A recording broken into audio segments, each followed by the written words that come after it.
Hello, my name is Zoe. I work for Bicycle Garage Indy, and today I'm just going to give you a really quick overview on the main types of cycling shoes that are out there.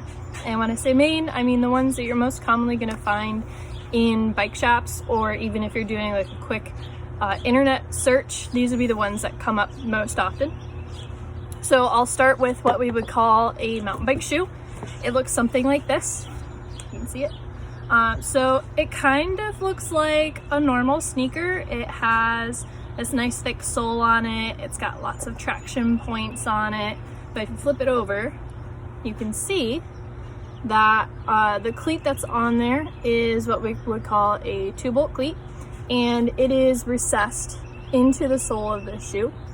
So that makes it easier for walking for you, and then also it protects your cleat. So mountain bike shoes generally only work with mountain bike pedal systems because there's no other type of cleat that you can put on here other than a 2-bolt cleat. This particular shoe has a Shimano SPD cleat on it, so that's the type of system that is being used. That's the pedal that's on the bike. An important note about that is that there are a lot of other brands out there that have their own pedal systems, their own types of cleats, and there is no cross branding with that. So if you're needing to replace your cleats, make sure you know what brand and type of pedal you have, and make sure you get the same cleats, because if you get something else, it's not going to work, and vice versa with the pedals and all of that fun stuff. So yeah, this type of shoe obviously you would use for mountain biking. You can also use it for spin class, you can use it for commuting, you can use it for if you are bike packing or doing any sort of touring, if you are out exploring trails, anytime basically that you'd be getting off and doing some walking around, this is the type of shoe that you'd want to use. It's also a little bit more forgiving because it has a more flexible sole to it than a road shoe is going to have. So now I'll show you what road shoes look like. This is a road shoe. So as you can see, compared to our mountain shoe, this is a lot slimmer. It does not have that big chunky sole on it. It's got a smooth bottom, and your cleat is exposed. So what that means is if you're off the bike and walking around, you end up walking kind of like this, which is why road shoes will pretty much have this little heel pad here and not much else, because really with this type of shoe you're not supposed to be off and walking around. That's how you wear your cleats out a lot faster, and then you're having to be back in the shop seeing our lovely faces to get new cleats. And while that's awesome, at the same time it's not, because you don't want to be going through cleats faster than you should be.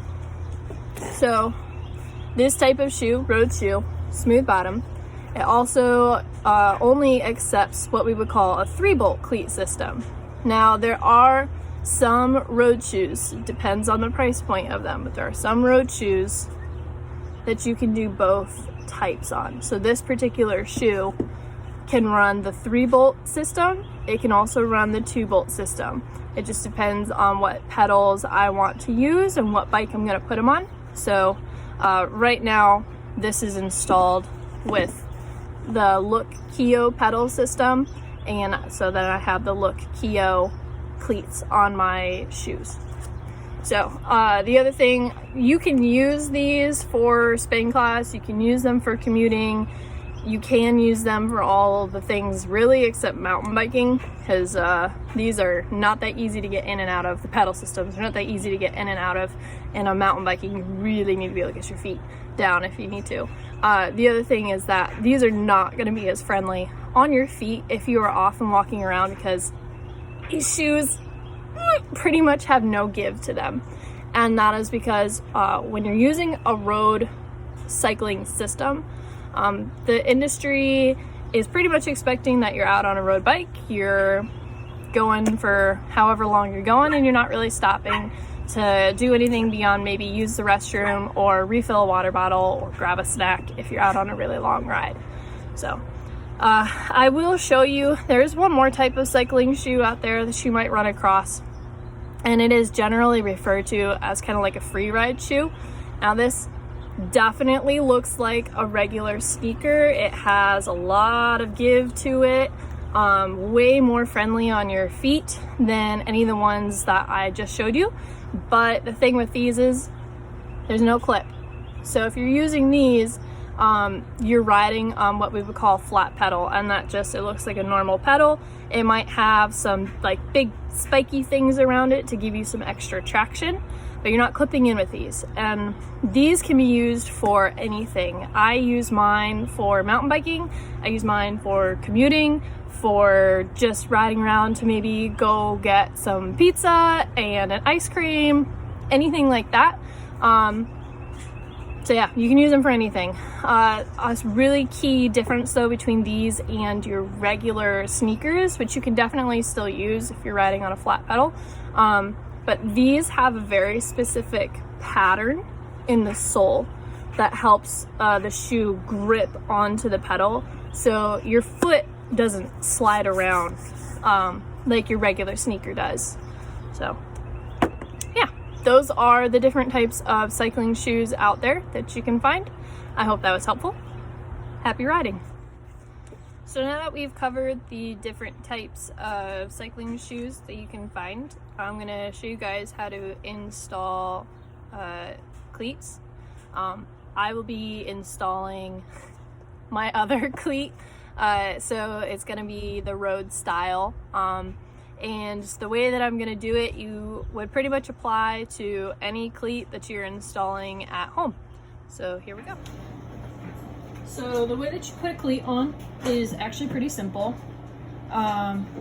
Don't worry, you are not gonna screw it up or anything like that. It can be a little bit scary, I'm not gonna lie. The very first time I ever put cleats on, I was terrified I was gonna break them, but you won't.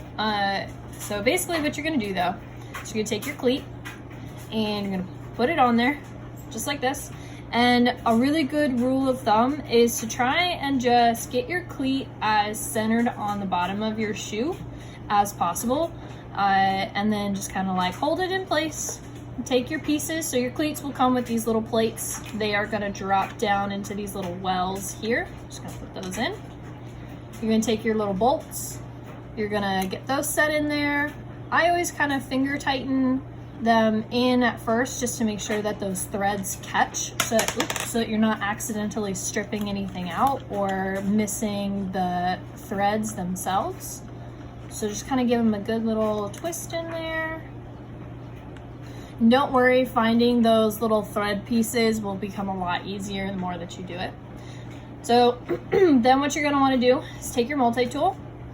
This particular system uses a pretty small Allen key to do it. Most cycling cleat systems are going to use a 4mm Allen.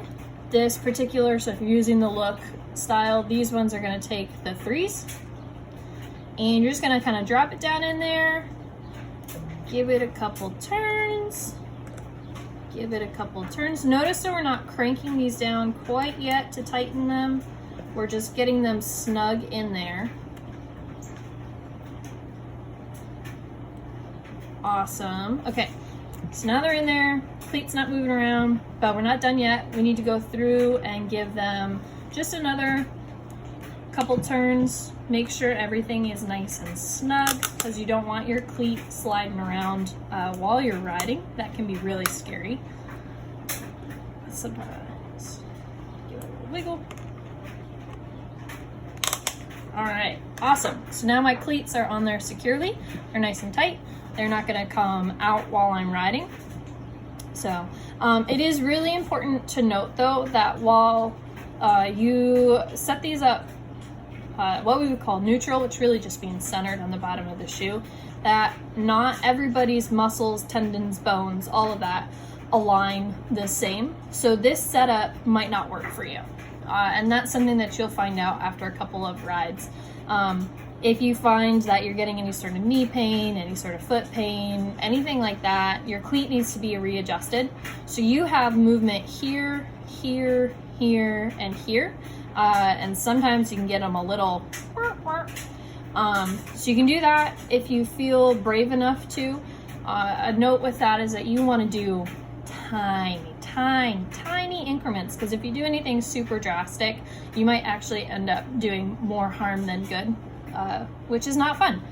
And if that whole idea just kind of like freaks you out, you don't want to mess anything up, you don't want to accidentally hurt yourself, what you can do is you can schedule appointments with a fitter. Any fitter should be able to do a cleat fitting for you. Our fitter is particularly good at it. So, you know, if you want to, contact Frank and he can help you out. But generally, yeah, that's how you would set up your cleat. Just a basic setup, just get it centered on your shoe and go for a spin. And that's all there is to it.